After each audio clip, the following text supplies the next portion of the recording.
long air siren. The first one started at 7:24 and lasted for more than 3 hours. And as I told you before, the longer siren is, the bigger possibility or risk that there will be a rocket strike. So for today, in the morning, we had this more than 3 hours siren, and the new siren has started almost immediately, maybe 15 or 20 minutes after the first was over. During it, in Dnipro itself, there were no arrivals. Anti-missile system works in the region, as some of the publics were reporting, but the official people, they are silent right now because the siren is not over, and they don't want to let us know what's going on. In order stupid people not to correct enemy's strikes, because sometimes it happens. We all want to share, we all want to call our relatives to say where exploded. So in Dnipro region particularly, this information is delayed as much as possible, and sometimes we don't have the information where the arrival was, if it's possible to hide, if it's not a downtown or if it's not a sleeping area as it was last time.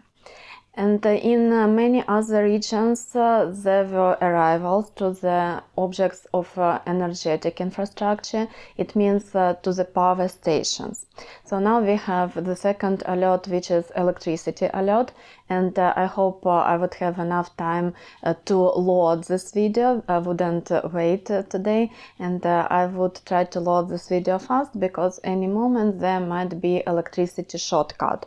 In the central area of Dnipro, they already don't have electricity, and respectively they don't have water, because water, it depends on the electricity. They need to pump it, and all the pumping system, it is work relying on electricity.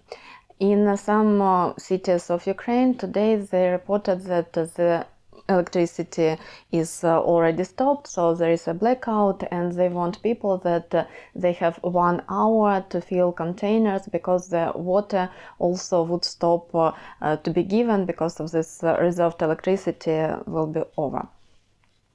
I wouldn't even list the number of regions which were attacked, and literally the half of Ukraine now is in the risk of blackouts, and there are schedules of possible blackouts in Dnipro itself, and if it's a blackout, if it's a scheduled blackout, we would have water.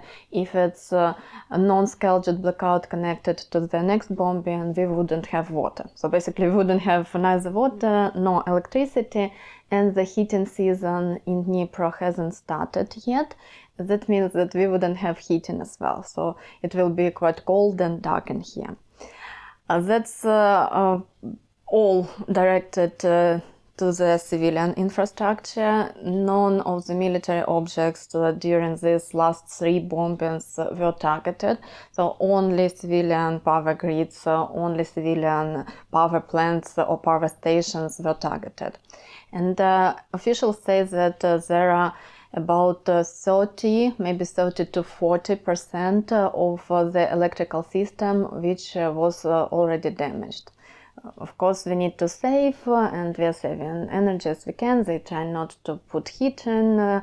They ask us not to put heat in, turn off computers, don't turn on even the normal lamps if we can. So I'm sitting without my lamp here, and we need to save as much as possible, because with today, I think close to the half of power system is damaged by Russians.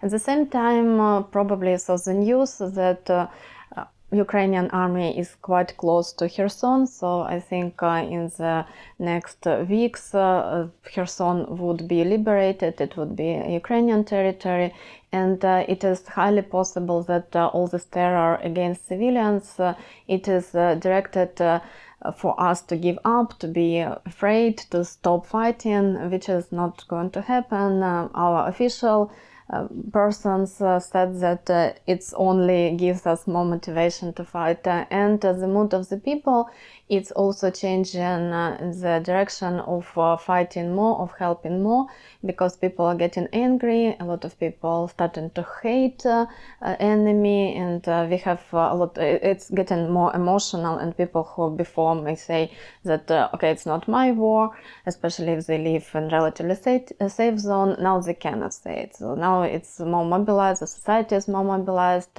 and the desire to liberate all the land is stronger. As for the help, we are continuing working, and we now are concentrated on buying food as before. Warm clothing, it is not new, I told you 2 weeks ago about it, but it's still on the list.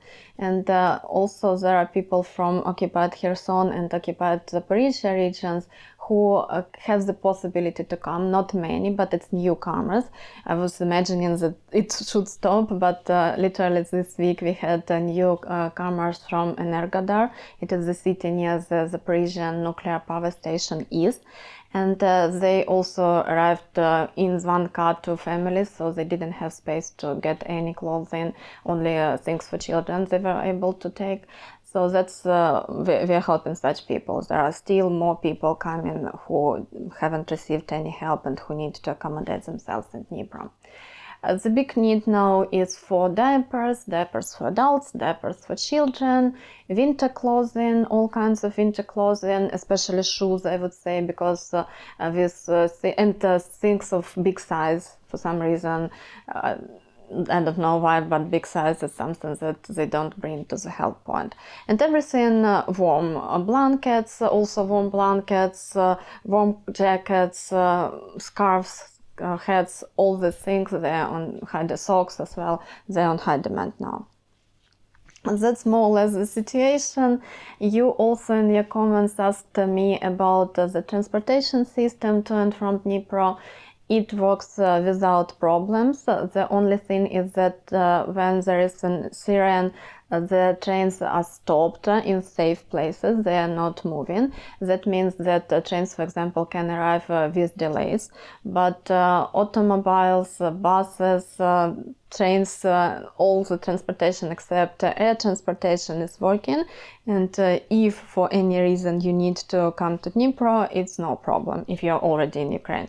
If you're not in Ukraine, it's also not a big deal, because the borders are opened, and some of my friends, they came to Ukraine, and now it's not to Dnipro, but they're not in Dnipro, they're in Kiev now, but it's no problem. If you don't need visa, you can safely come into Ukraine, or if you already have your visa. But looking at the safety, you don't want to be cold, probably you don't want to stay without electricity, without internet. So if you can postpone your arrival, it is better to postpone it. That's basically it, that's the situation. Thank you very much for your support, thank you for your prayers, thank you for your donations, and for staying with us in these hard times. The evil will be defeated, we are working on it, all Ukrainians are working hard in achieving it, and it will happen. Thank you very much, and I hope to see you very soon. Goodbye for now.